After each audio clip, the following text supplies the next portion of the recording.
What's up, internet? Brian Spillwell here with another episode. You know, out here doing our thing. About to go hit some trails. Enjoying this beautiful sunny day in Cali. Summer's hitting.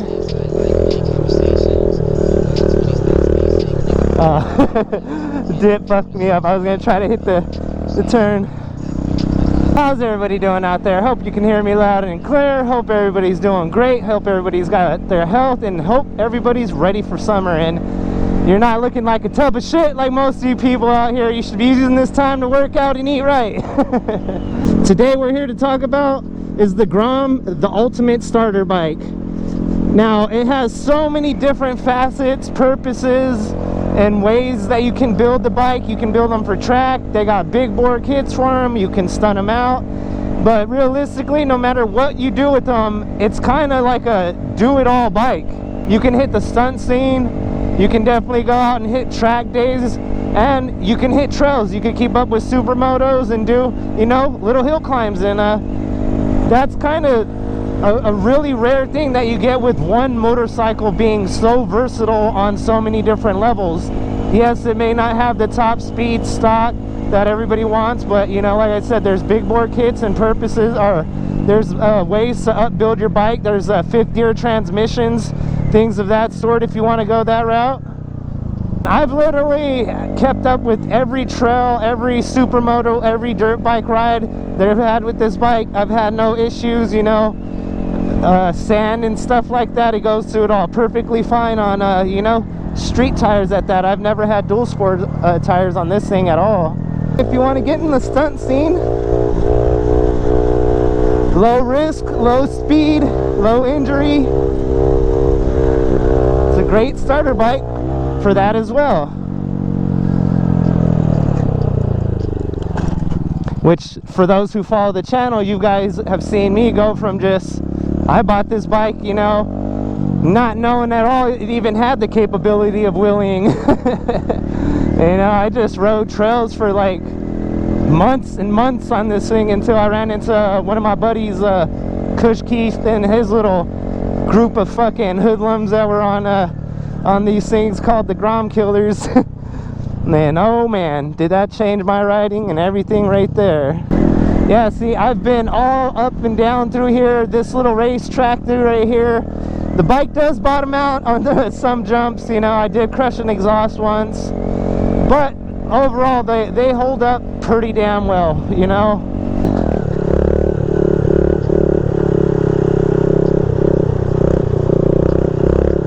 Yeah, so like I said, for the people who followed me, you know, on this channel and see, you know, this bike's done freeway rides from, you know, Oceanside.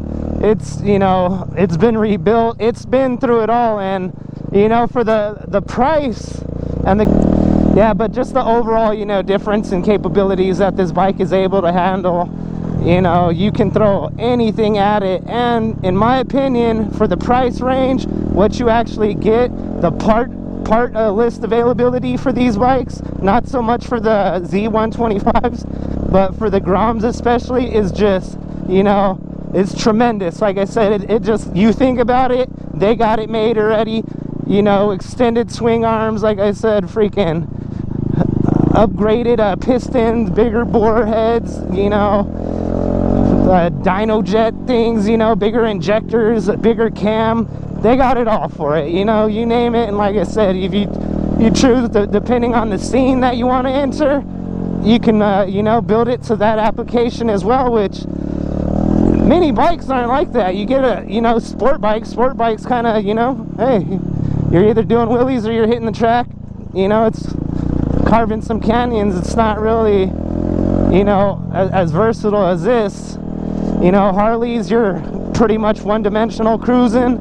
Supermotos, you can, you know, do a lot on those as well, which is probably like my second, like, top, you know, bike that you could get, you know, just because you could get a little 250, learn on that, take your time, you know, even get some good stunting on that, and you could ride it everywhere, just like these little dirt bags here. Said the pricing point, I picked mine up for $1,700, completely stock, you know. Nothing on it, no crash cage, none of that. Probably built it out for another like 1,200 bucks. You know, the handbrake, the cages, all that, pretty much everything, you know. And you know, that's not bad for me, you know, thinking I'm probably like, even with the new motor rebuild in here, I'm probably like maybe like, you know, 3,500 in, and that's with like my seats and everything. And that's with the little surprise that I'm gonna be telling you guys about too at the end of this, if you make it all the way through. Actually having this tube plus, you know, 2.5 years now, I say I'm in, this is still like one of my favorite bikes. Why I ride it so much, everybody always knows I'm on the Grom. I rarely ride my Gixxer anymore ever since I got this fucking thing and the Bagheera. I mean, I love the Bagheera when it's a little traily and muddy, but I didn't really shoot any videos of rides that I did on it, because obviously when it's raining, I don't have the casing for this GoPro. I don't want to risk water getting in the mic thing, so I didn't really film any of the rides that I did this winter on that bike, you know, although it was out. But this is definitely my primary everything, you know. I got straps always in my backpack, even in case I go grocery shopping. Like, I've had dog food, beer, eggs, all kinds of stuff strapped on the back of this thing, you know.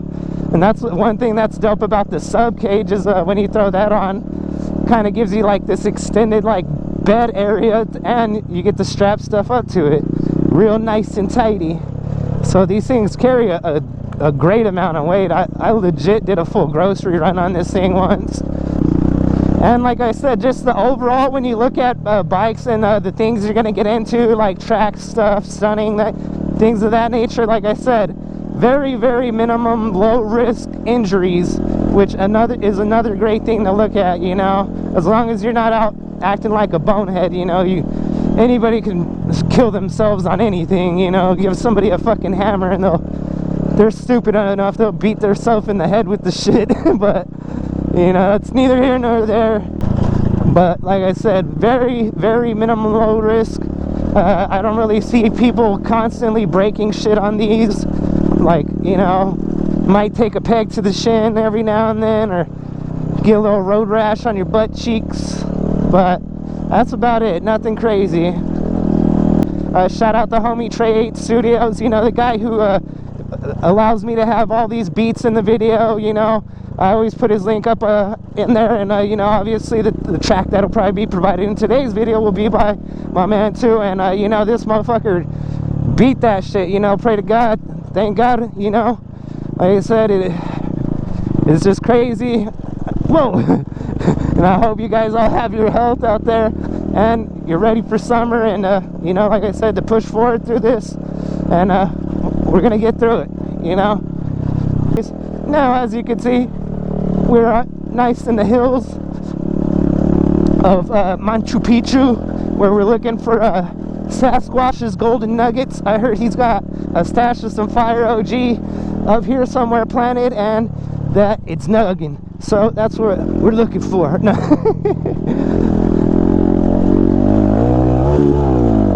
Ooh, a little burnout, had to hit a gear, disappear. Yeah, but overall, these bikes are just so fun, man. Like, I now see all the big bike dudes that I ride with who are like, they didn't care for Groms when I first got in the scene. 100%. They're like, oh, get a real bike or your wheelies don't count. Like 100%, you know. And you know, now that they've had their chance and Groms have been around a little bit longer, and they're a little bit easier to come by price wise, you know, everybody has one now. Everybody. And they're barely learning how to, you know, get basic wheelies, because it is completely different compared to a big bike, you know, no engine braking. But the thing that I always see, people transition from the Groms to big bikes like nothing, you know. My boy Gorsey rode F4I, you know, a few weeks back, boom, started killing it instantly, you know. Now I'm in my comfort zone on the Cowie, like freaking walking that bitch. I'm ready for like to really hit some street rides and be comfortable. And you know, you guys always seen me, I always talked about doing it at my own pace, but now I'm comfortable with being completely slow on that bike. But like I said, I see some of the other guys, and I'm not just talking shit, you know, I'm just saying the obvious. Like, the transitioning from a Grom to a big bike is it's so much easier, and I don't know how many guys I know who started out on that and completely agree, you know. Yeah, and you gotta think too, hey, you blow a motor on a Honda Grom, not a big deal, not a big deal. As you guys seen, I rebuilt Baker's for his, I rebuilt mine completely, crank and all, and that cost me not even $300. You know, the tools were freaking more expensive and took a longer wait period than the dang cranking a piston kit, you know. And here we are. Oh, we just hit 600 miles. Yeah, and another big thing I noticed with the stunt bike guys are saying, the trails.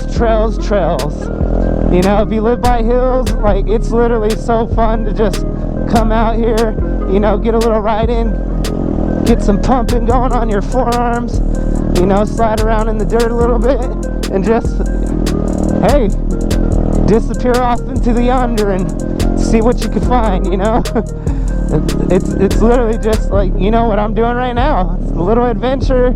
Got some water, got a sandwich on me, gonna stop somewhere at the top, bust the drone out, give you guys well, I'll go ahead and say it, I'll give you guys the last looks at this thing as it sits as its 2014 formation. Like, that being said, new frame has been ordered, new frame has been delivered, got the side panels, gas tank, what else? Oh yeah, the bottom plastics. The only thing I'm waiting on is my 2020 dark blue fairings. We're doing a 18 plus conversion, or 17 plus, whatever the first year is, the double LED, and we're going the dark blue. I know not too many of you guys have seen that. It's a new color, and I just ordered those fairings and they were on back order, so I'm waiting for those to clear out. But you know, for those who've been following the channels or watched Moto Bro's greatest 10 clips, when I ninja started the Grom, you know, the frame's been bent ever since, and it's even at an all-time worst today. You know, it's all kinds of beat from the circle wheelie impacts, and the rear is like twisted and the left side's up a little bit higher. You could feel it when you hit double peggers, because I didn't have the frame supports in there got, you know, chunked up pretty good from that first initial crash, and just, oh man, this frame's been through it. So she's gonna be completely refreshed as soon as I get those fairings in. Like I said, it's not gonna look like this no more.